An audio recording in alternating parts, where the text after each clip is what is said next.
صلی علی حبیبہ الکریم اما بعد فاعوذ باللہ من الشیطان الرجیم بسم اللہ الرحمن الرحیم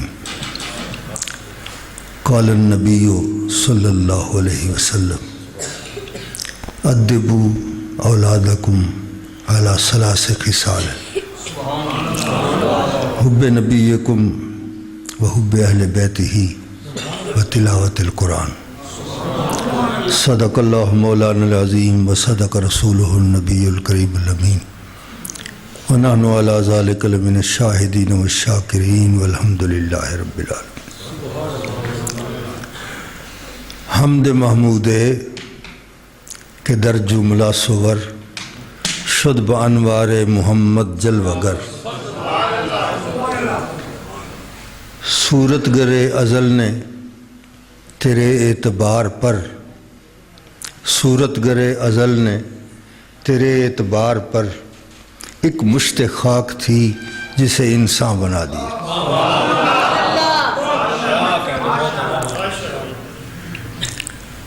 معزز علماء کرام، سادات کرام، خوشبخت حاضرین محفل میلاد، اللہ پاک کی بے شمار حمد اور اس کے محبوب کریم صلی اللہ علیہ وسلم کی بے حد و حساب نعت کے بعد کچھ معروضات کا سہرا سرکار کی بارگاہ میں پیش کرنے کی سعادت حاصل کروں گا۔ اللہ تعالیٰ میری اور آپ سب کی حاضری قبول اور منظور فرمائے۔ خدا کرے کوئی ایک ایسی ادا سرزد ہو جائے جو یار کو پسند آئے۔ بس میں نے ایک حدیث پاک آپ کے سامنے تلاوت کی۔ علماء جب خطاب فرماتے ہیں تو کوئی قرآن شریف کی آیت پڑھتے ہیں، کوئی حدیث پاک پڑھتے ہیں۔ میں آپ کی خدمت میں پہلے یہ عرض کرنا چاہوں گا کہ قرآن اور حدیث میں فرق کیا ہے۔ قرآن اور حدیث میں فرق کیا ہے؟ حضور نبی اکرم صلی اللہ علیہ وسلم تشریف فرما ہیں، حضور کے غلام بھی حاضر ہیں۔ حضور اپنے لب مبارک سے کچھ ارشاد فرماتے ہیں، جب بات کو مکمل فرماتے ہیں تو فرماتے ہیں یہ میں بول رہا تھا۔ یہ حدیث ہے، یہ حدیث ہے۔ اور پھر حضور سلسلہ گفتگو شروع فرماتے ہیں، جب بات مکمل فرماتے ہیں تو فرماتے ہیں یہ خدا بول رہا تھا، یہ قرآن ہے۔ حدیث بھی حضور کے لب مبارک سے نکلتی ہے، قرآن بھی حضور کے لب مبارک سے نکلتا ہے۔ ہمارے پاس تو کوئی پیمانہ نہیں ہے کہ ہم فرق کر سکیں یہ قرآن ہے یہ حدیث ہے۔ حضور جس کو بول کے فرمائے یہ میں بول رہا تھا وہ حدیث ہے، جس کو بول کے فرمائے یہ خدا بول رہا تھا وہ قرآن۔ بے یہ میم تو مصری کی ڈلی گھول رہا ہے اور سرکار کے پردے میں خدا بول رہا ہے۔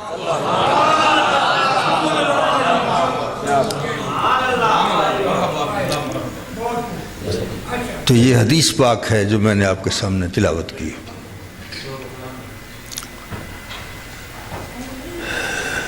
حضور نے ہمارے لیے ایک نسخہ وضع فرمایا کہ اپنی اولاد کو اگر راہ راست پہ رکھنا چاہتے ہو، اس کو گمراہی سے بچانا چاہتے ہو تو 3 عادتیں اپنی اولاد کو سکھاؤ۔ 3 عادتیں۔ سب سے پہلی کون؟ حب نبیکم، اپنے نبی کی محبت سکھاؤ۔ دوسری وحب اہل بیت ہی، اور نبی کے اہل بیت کی محبت سکھاؤ۔ تیسری چیز تلاوت قرآن۔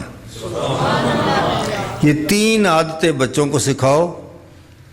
کون کون سی؟ اپنے نبی کی محبت، دوسری نبی کے اہل بیت کی محبت، اور تیسری قرآن پاک کی تلاوت۔ آپ نے یاد کر لیا نا؟ بس یہ یاد رکھنی ہے یہ چیزیں۔ تو حضور نے سب سے پہلی چیز کیا فرمائی؟ اپنے نبی کی محبت۔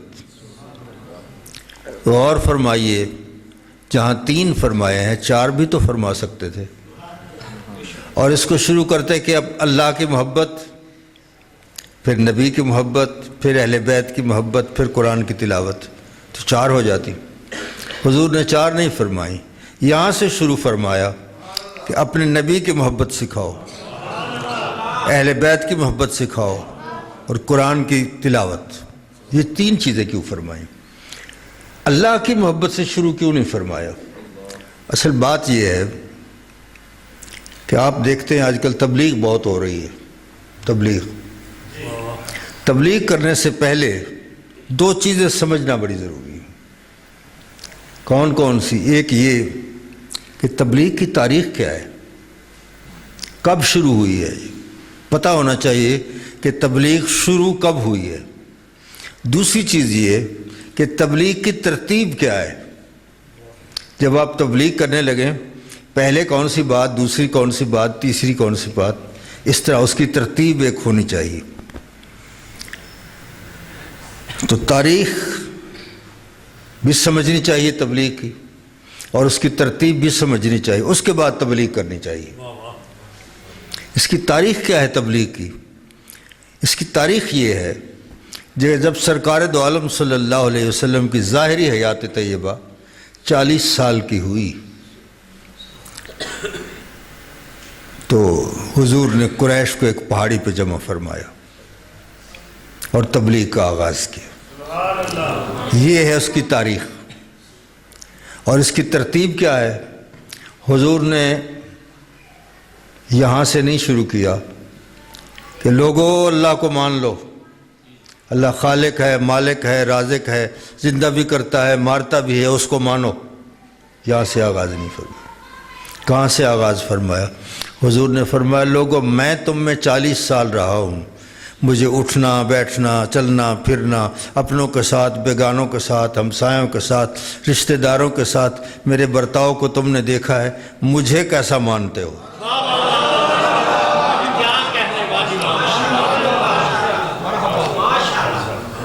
فرمایا مجھے کیسا مانتے ہو؟ انہوں نے کہا ہم آپ کو صادق بھی مانتے ہیں، امین بھی مانتے ہیں۔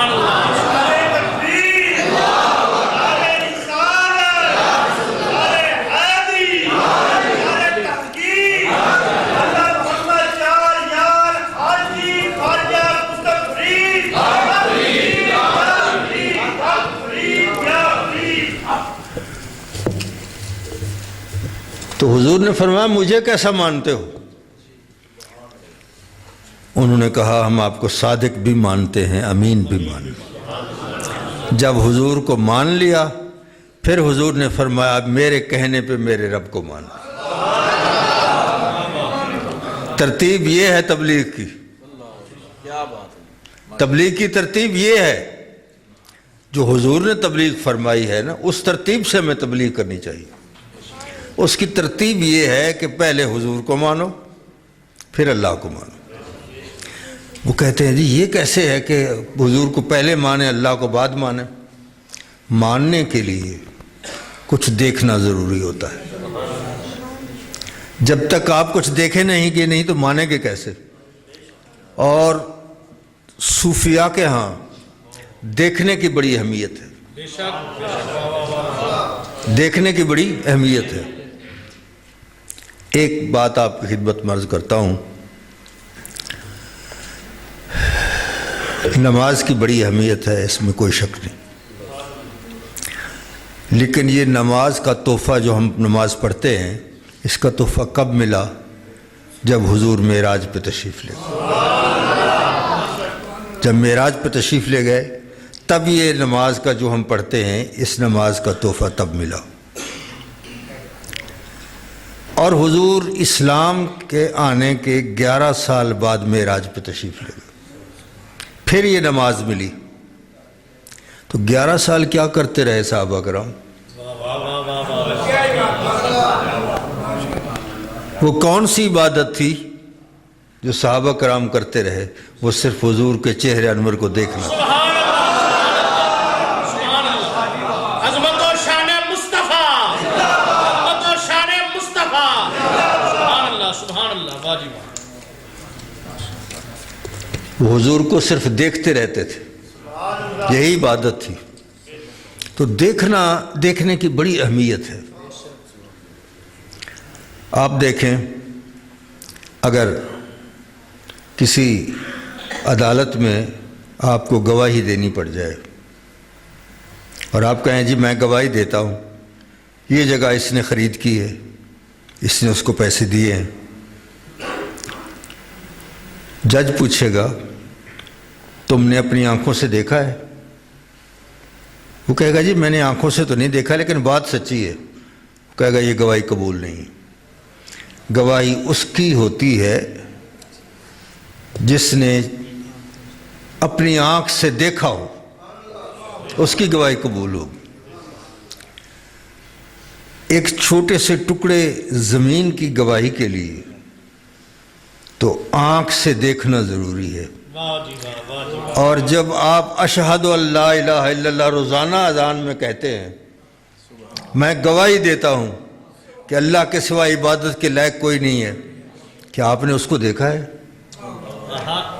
بغیر دیکھے تو گواہی نہیں ہو سکتی۔ تو بغیر دیکھے اتنی بڑی شہادت 5 مرتبہ روزانہ آپ گواہی دیتے ہیں، اور کوئی پوچھے کہ آپ نے اس کو دیکھا ہے تو آپ کہیں گے کہ نہیں دیکھا تو نہیں ہے۔ اگر دیکھا نہیں تو پھر گواہی کیسے قبول ہوگی؟ ایک شعر آپ کی خدمت میں پیش کرتا ہوں کہ چشم بیمار کی شفا کے لیے، چشم بیمار کی شفا کے لیے ان کے دیکھے ہوئے کو دیکھتے ہیں۔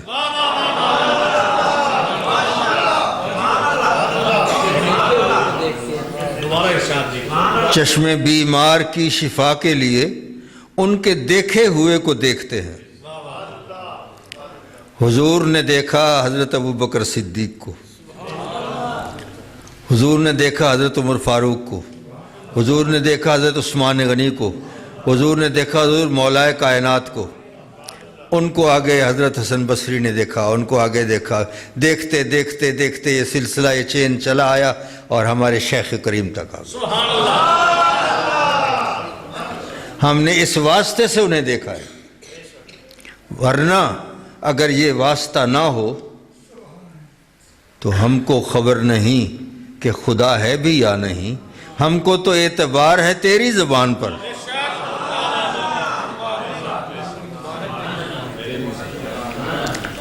کہتے ہیں کہ جی نہیں پہلے تو اللہ کو ماننا چاہیے، ہم مان لیتے، لیکن اگر ایسا ہوتا کہ اللہ ہمارے پاس آیا ہوتا اور فرماتا میں تمہارا خالق ہوں، مالک ہوں، رازق ہوں، زندہ کرتا ہوں، مارتا ہوں، مجھے مانتے ہو یا نہیں مانتے؟ ہم کہتے یا اللہ ہم مانتے ہیں، اور پھر وہ کہتا اب میرے کہنے پہ میرے محبوب کو مان لو، تو پھر ہم پہلے اللہ کو مانتے پھر حضور کو مانتے۔ اب ایسا تو ہوا نہیں ہے، ہمارے پاس تو آئے ہیں حضور، ہم نے پہلے مانا ہے حضور کو، اور ماننے کے بعد یہ بھی دوسری چیز ضروری ہے کہ ان کے ساتھ محبت اتنی ہو کہ بغیر دیکھے ان کا کہنا مان لیا جائے۔ خدا کو دیکھا نہیں ہے لیکن حضور کے کہنے پہ مان رہے ہیں۔ تو محبت اتنی ہونی چاہیے، بلکہ صحابہ کرام خود فرماتے ہیں، کہنے کی بات تو حضور کے فرمانے کی بات تو الگ رہی، صحابہ کرام فرماتے ہیں کہ اگر یہ 30 پارے کی کتاب نہ بھی آتی، قرآن پاک نہ بھی آتا، تو اللہ کو ماننے کے لیے حضور کا چہرہ ہی کافی تھا۔ واہ جی واہ سبحان اللہ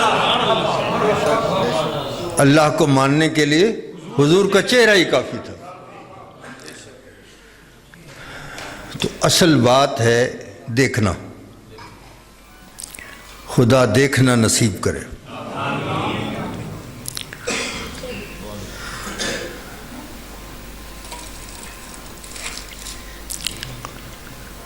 تو حضور نے فرمایا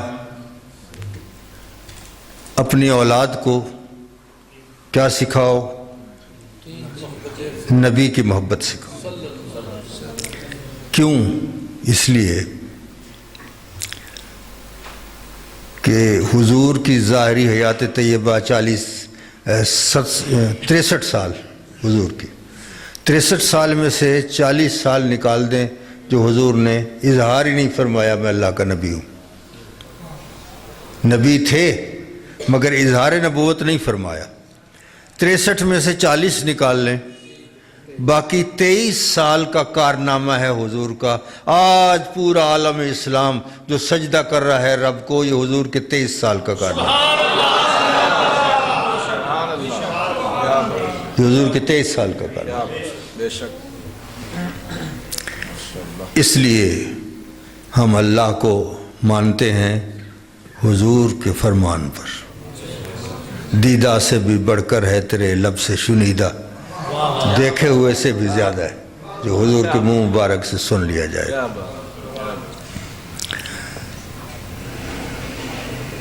اپنے نبی کی محبت سکھاؤ۔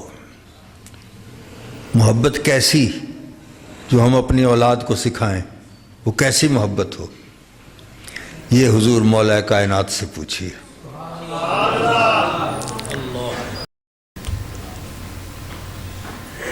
حضور مولا کائنات عصر کے وقت تشریف فرما ہے۔ حضور نبی اکرم صلی اللہ علیہ وسلم حضور مولا کائنات کی گود میں سر رکھ کے آرام فرما رہے ہیں۔ نماز عصر ابھی نہیں پڑھی، حضور نے سر رکھ کے آرام فرمایا۔ دیکھ رہے ہیں سورج غروب ہو رہا ہے۔ نعرہ تکبیر، نعرہ رسالت، نعرہ حیدری، عظمت و شان مصطفیٰ، حضرت محمد چار یار حاجی خواجہ مظفری،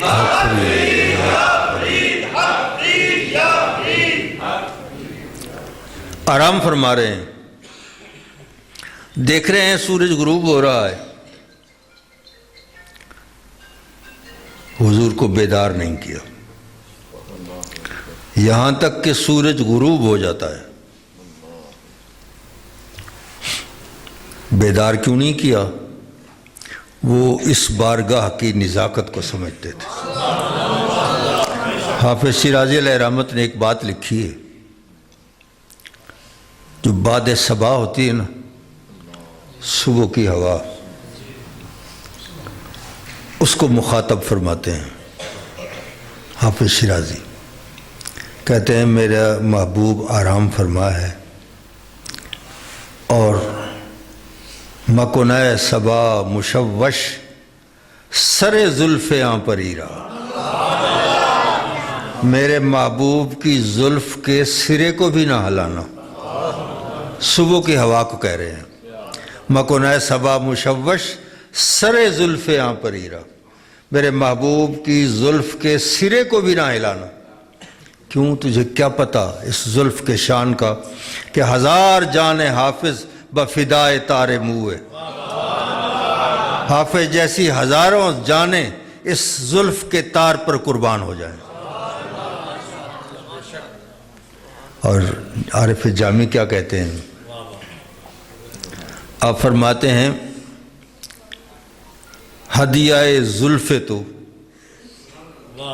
ہدیہ زلف تو، تیری زلف کا ہدیہ گر مل کے دو عالم بدہند۔ اگر مجھے دو عالم کا ملک دے دے کہ دونوں جہان تیرے ہیں اور یہ سرکار کی زلف ہمیں دے دو، کہتے ہیں یعلم اللہ، اللہ جانتا ہے، سرے موئے تو دیدن نہ دہم، تیرے زلف کے ایک سرا دیکھنے کے بھی نہیں دوں گا۔ ہتیہ زلف تو گر مل کے دو عالم بدہند، یعلم اللہ کے سرے موئے تو دیدن نہ دہم۔ تو اس نزاکت کی وجہ سے حضور مولا کائنات نے حضور کو بیدار نہیں کیا۔ آنکھوں سے آنسو جارے ہوئے